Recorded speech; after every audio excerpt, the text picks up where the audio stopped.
नमस्कार, मैं प्रेरणा Sharma think tank के यूट्यूब चैनल पर आप सभी का स्वागत करती हूँ।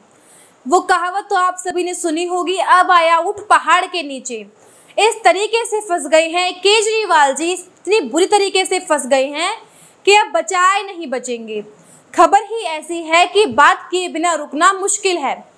पहली बार अरविंद केजरीवाल जी, जो हमेशा दूसरे नेताओं और दूसरी पार्टी के नेताओं के बारे में भ्रष्टाचार का आरोप लगाते हैं, बिना सोचे समझे, बिना एक मिनट भी सोचे भ्रष्टाचार के आरोप में खुद ही घिर चुके हैं। उनके साथी मंत्री डिप्टी सीएम मनीष सिसोदिया, उनके विभाग का मामला है।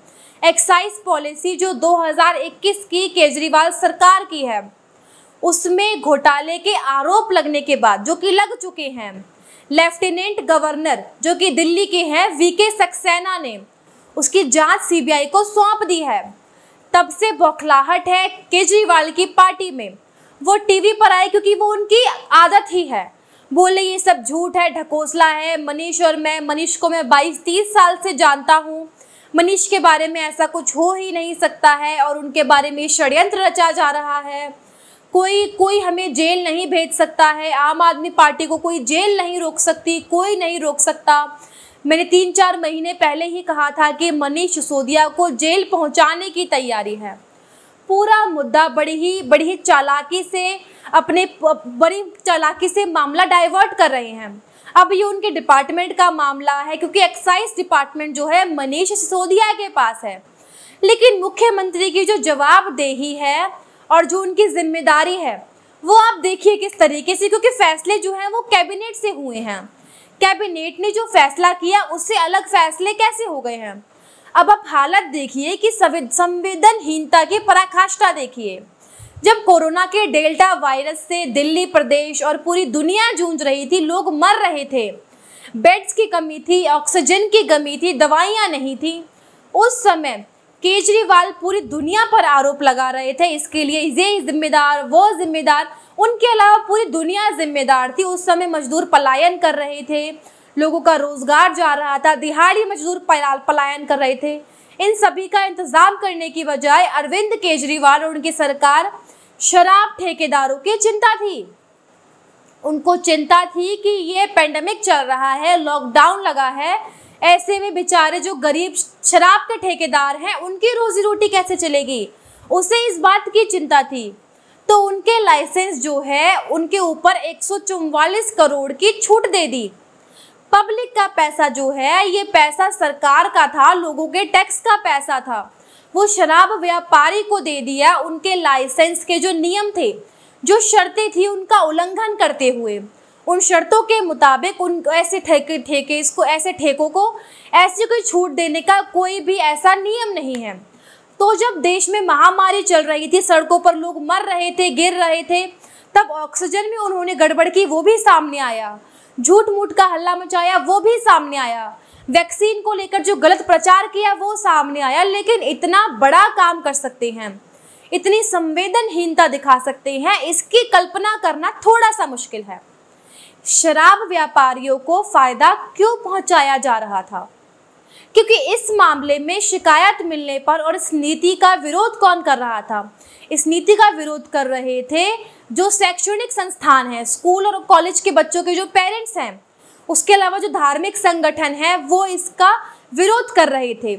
ये सभी लोग इस पॉलिसी का विरोध कर रहे थे, लेकिन किसी की भी नहीं सुनी अरविंद केजरीवाल ने। लाइसेंस दिया कि हर वार्ड में 2 शराब की दुकानें खुलेंगी, और लाइसेंस मिल भी गया, लाइसेंस फीस जमा हो गई, उसके बाद छूट दे दी गई पिछले दरवाजे से कि 2 से ज़्यादा भी खोल सकते हैं। उसका पैसा बढ़ाया नहीं, सरकार को उसका पैसा ही नहीं मिला। वो पैसा किसकी जेब में गया, किसके लिए छूट दी गई? कोई रिलेटिव्स तो थे नहीं शराब व्यापारी, आपके मामा के बच्चे तो थे नहीं, ना केजरीवाल के, ना मनीष सिसोदिया के। तो जब ये शिकायत मिली तो एलजी ने चीफ सेक्रेटरी से जांच के लिए कहा, और चीफ सेक्रेटरी का ये दायित्व है, क्योंकि जो रूल है 1993 के, क्योंकि इस तरह की कोई अनियमितता आए उनके सामने, इरेगुलरिटी उन्हें दिखाई दे, तो उसकी जांच करके वो एलजी को और चीफ मिनिस्टर को, दोनों को ही सूचित करें।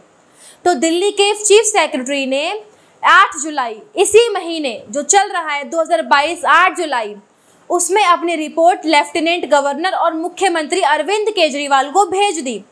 और जब रिपोर्ट मिली अरविंद केजरीवाल को, तो अरविंद केजरीवाल को समझ आ गया कि अब बचना थोड़ा मुश्किल है, क्योंकि एक नहीं, केवल 144 करोड़ की बात नहीं है यहाँ पर। उसके अलावा कई संशोधन किए गए। पहले कैबिनेट से प्रस्ताव पास कराया गया कि छोटे मोटे संशोधन करने का अधिकार इस पॉलिसी में मनीष सिसोदिया को, मंत्री को दे दिया जाए।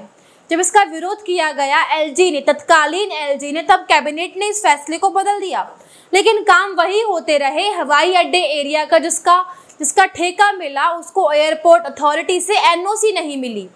और जो नियम है, पूरे देश में जो नियम है कि अगर जिसको लाइसेंस मिला है उस लाइसेंस की सभी शर्तें पूरी नहीं करता है, तो उसका जो पैसा है, जितना भी जमा है, वो सारा जब्त हो जाएगा, सरकार का हो जाएगा। लेकिन दानवीरता देखिए अरविंद केजरीवाल की, 30 करोड़ रुपए जो जमा था उस ठेकेदार को, उसको वापस कर दिया गया, सारे नियमों का उल्लंघन करके। इसके अलावा फॉरेन लिकर का दाम तय करने का जो फॉर्मूला था, वो अचानक से लाइसेंस जारी होने के बाद से बदल दिया गया, जिससे इन व्यापारियों को, शराब ठेकेदारों को फायदा हुआ। और वो फायदा किसकी जेब में गया, वो देखिए। तो अरविंद केजरीवाल जो कह रहे थे कि उनका जो काम होता है, जो कुछ भी होता है, वो रेवड़ी प्रसार होता है, तो ये प्रसाद जो है शराब ठेकेदारों ने जो आपने दिया, वो किस लिए दिया, इसके हिस्सेदार कौन कौन थे? क्योंकि अरविंद केजरीवाल इस आरोप से कैसे बच सकते हैं। और एलजी की रिपोर्ट में ये कहा गया है साफ साफ कि इन ठेकेदारों को फायदा पहुंचाकर जो पॉलिटिकल लीडरशिप है टॉप की, आम आदमी पार्टी की, उसके पास पैसा गया है, उसके पास पैसा पहुंचा है। तो मामला केवल मनीष सिसोदिया का नहीं है। केजरीवाल साहब, आप बहुत गलतफहमी में हैं कि सब कुछ मनीष सिसोदिया पर डाल देंगे और आप पाक साफ रहेंगे।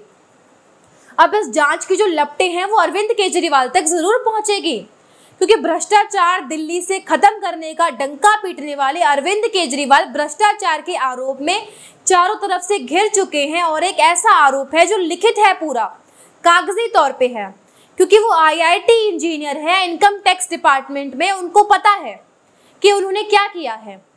और उनका जेल जाना जो है निश्चिंत है और असंभव बात नहीं रही है, एक बहुत ज़्यादा पॉसिबिलिटीज़ है। अब उन्होंने किया क्या है, क्योंकि 8 जुलाई को रिपोर्ट आई चीफ सेक्रेटरी की, उसके बाद 6 दिन बाद 14 जुलाई को इमरजेंसी कैबिनेट मीटिंग बुलाई केजरीवाल ने। अब इस इमरजेंसी कैबिनेट मीटिंग का कोई आधार होना चाहिए, कोई अर्जेंट इशू होना चाहिए। तो वो क्या अर्जेंट इशू था, अब आप वो सुनिए। कोई आधार होना चाहिए, कोई ऐसा अर्जेंट मुद्दा होना चाहिए। तो क्या अर्जेंट मुद्दा था और उसकी सूचना कैसे दी गई?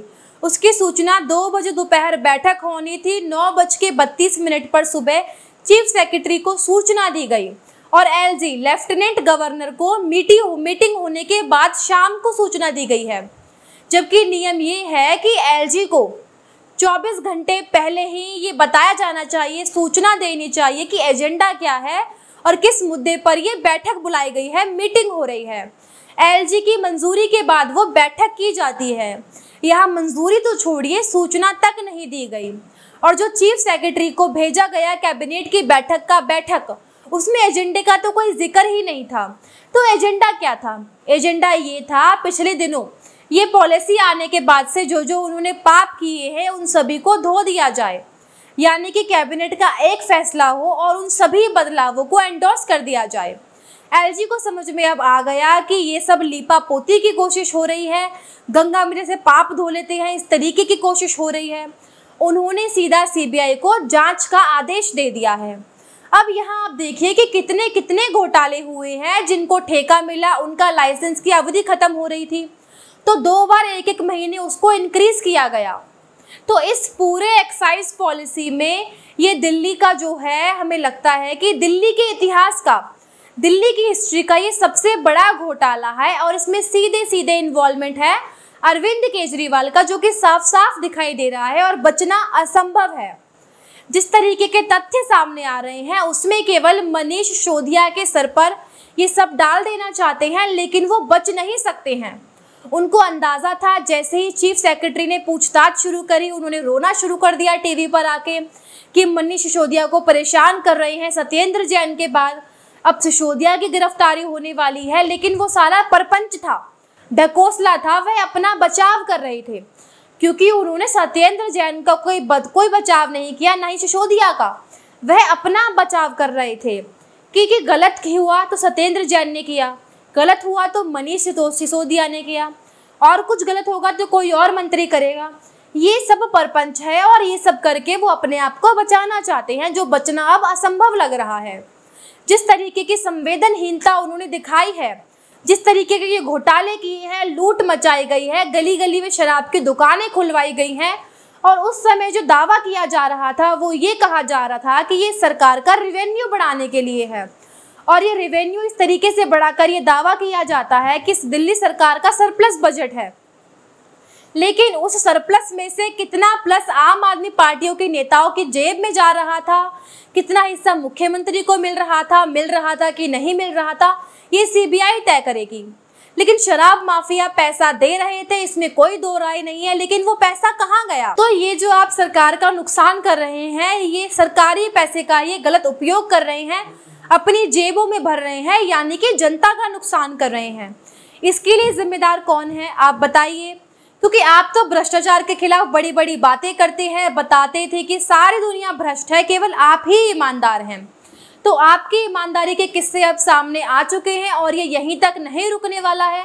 अभी और भी ऐसे मामले हैं जो सामने आने वाले हैं। तो अरविंद केजरीवाल जी कहते हैं ना कि जो तलवार की धार पर जीता है वो तलवार से ही मरता है, क्योंकि जिस तरीके भ्रष्टाचार के खिलाफ जिस तरीके से झूठा एक अभियान चला रखा था, पाखंड चला रखा था, आंदोलन चला रखा था, वो अभियान लेके आए थे केजरीवाल जी, वो भ्रष्टाचार की ही भेंट चढ़ने वाले हैं। तो अब देखते हैं और कितने काले चिट्ठे खुलेंगे केजरीवाल के खिलाफ, कितने घोटाले उन्होंने किए हैं, क्योंकि जिस तरीके से वो उन्होंने आंदोलन छेड़ रखा था एक भ्रष्टाचार के खिलाफ, अब एक एक करके सारे पन्ने खुल रहे हैं, एक एक करके सारे जो तथ्य हैं सामने आ रहे हैं।